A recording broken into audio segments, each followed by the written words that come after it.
Like an heiress drawn to the light of her eye-catching jewels, Atlantic draws me to the mirror of my oceanic small days. Welcome back to GCSE Litcast. In this episode we're going to be looking at Like an Heiress by Grace Nichols.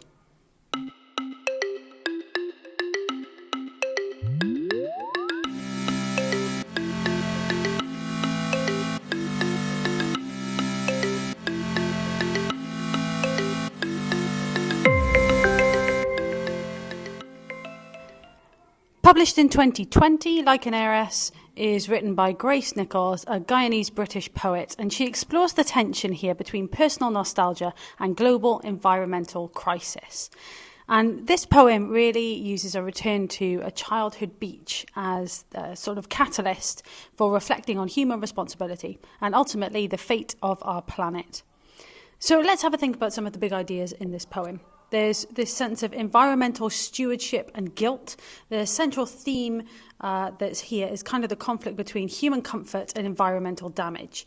So the speaker experiences guilt for enjoying modern conveniences, things like air conditioning, while acknowledging they contribute to the very crisis that she laments, the destruction of the environment. We've also got nature as this sort of mirror for identity. So the Atlantic Ocean represents the speaker's past and her oceanic small days in Guyana.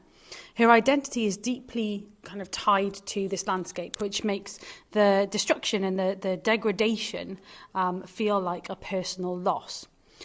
We've also got the deceptive nature of comfort. So the poem contrasts the sort of raw splendour of the beach with the sanctuary of an air-conditioned hotel room. And this ultimately suggests that modern life often kind of numbs us to the realities of global warming and ecological collapse. When we're in a nice air-conditioned room with, food that's been imported from all over the world, wearing clothes that are made of plastics, we don't necessarily kind of think about these real realities, but they're there. And then we finally got human carelessness versus natural power. So looking for those conflicts or binary oppositions in any literature is a really useful way of exploring some themes and big ideas. And Nichols here really portrays the ocean as a powerful force that kind of rightly tosses that human waste back onto the shore.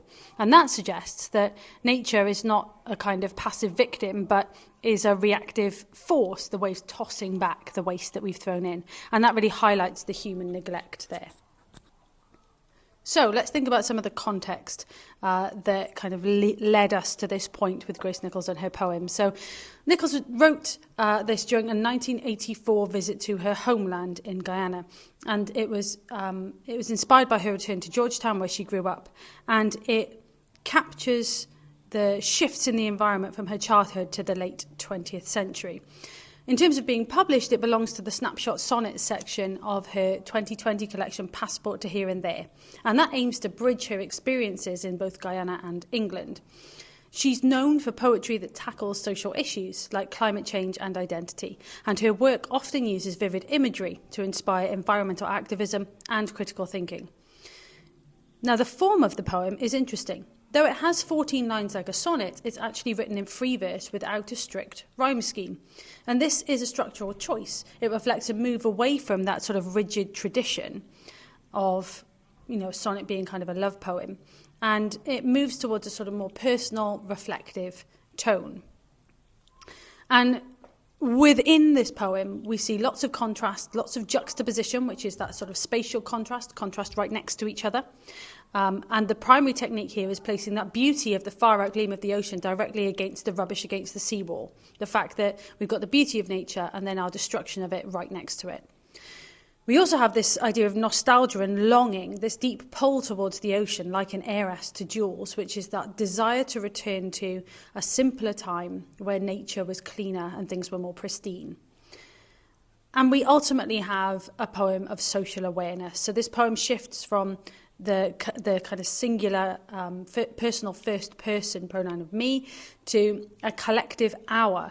So our planet, turning a private observation into this universal call for action.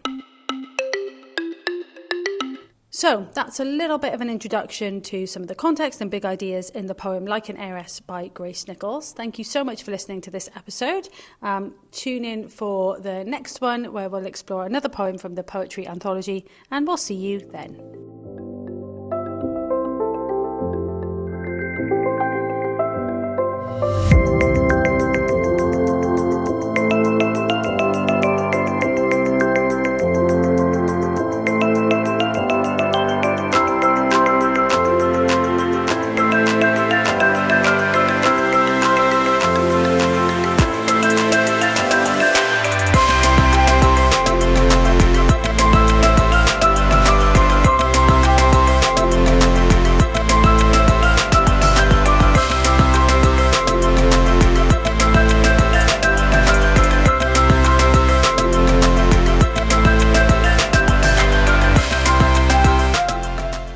Thank you for listening to Litcast, the podcast for GCSE and A-level revision.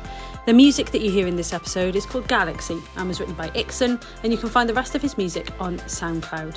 If you found the podcast helpful and would like to support us further, then the Ko-fi link in the description will give you an opportunity to tip us. Thank you so much for listening, and we will see you in the next one.